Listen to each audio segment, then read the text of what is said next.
welcome to my storybook forest. I'm Flyleaf the Book Fairy, and today we have a book about a secret.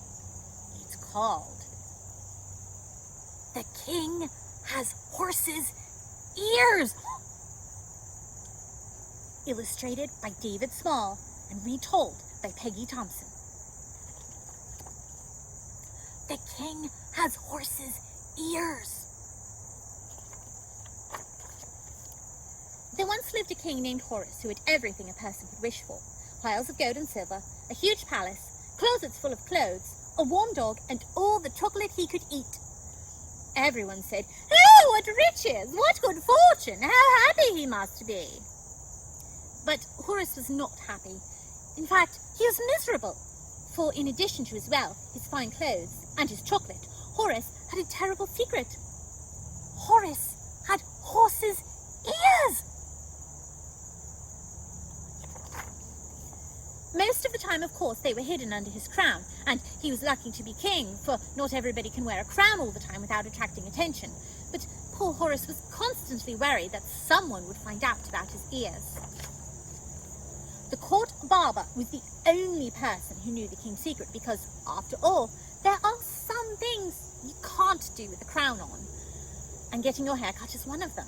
The barber had been sworn to secrecy at pain of death, and every time the king went for a royal trimming, he reminded the barber of his oath. "If you ever tell a soul, I'll have you beheaded!"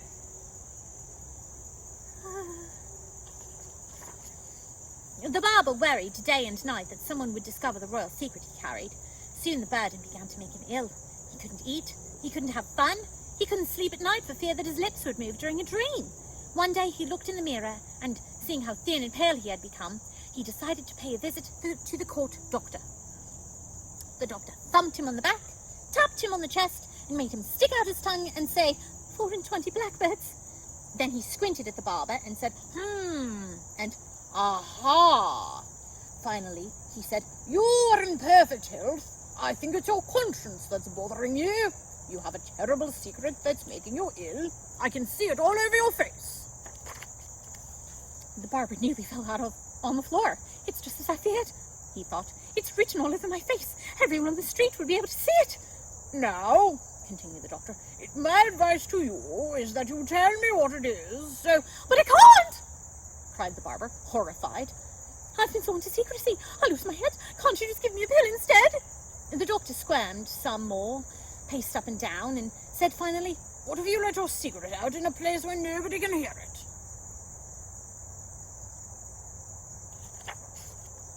That seemed like a good idea. The barber left the doctor's office and wandered around the kingdom until he found a lonely spot by the water's edge. Bending down as close as he could without falling into the water, he whispered, "The king has horse's ears. The king has horse's ears." Immediately he felt better. He breathed deeply, held his head up high, and heard the birds singing. What a relief! He hurried back to the palace, skipping a little along the way. Several months later, the town was buzzing with news. The king was engaged to be married. Horace was preparing a huge celebration for thousands of people, ordering the fanciest foods, the choicest wines, and musicians from distant lands across the sea. When the musicians arrived for the wedding, their boat passed the very spot where the barber had revealed the king's secret. A patch of reeds had sprung up from the ground, and one piper, remembering how old and worn his reed was, plucked a new one for the occasion. After weeks of preparations, the wedding day arrived! The king and queen exchanged their vows. There was much rejoicing. After a huge meal, Horace, handsome in his wedding robes, called for the musicians to play something to entertain the guests. The piper stepped forward, took a deep breath, and put his pipe to his lips, but instead of the melody he had intended to play, out came, "The king has horse's ears! The king has horse's ears!" Silence fell over the room. The guests looked at one another and started tittering. The piper shook his flute and stared at it. The king turned red in the face. The barber started looking for a place to hide. "Off with your head!"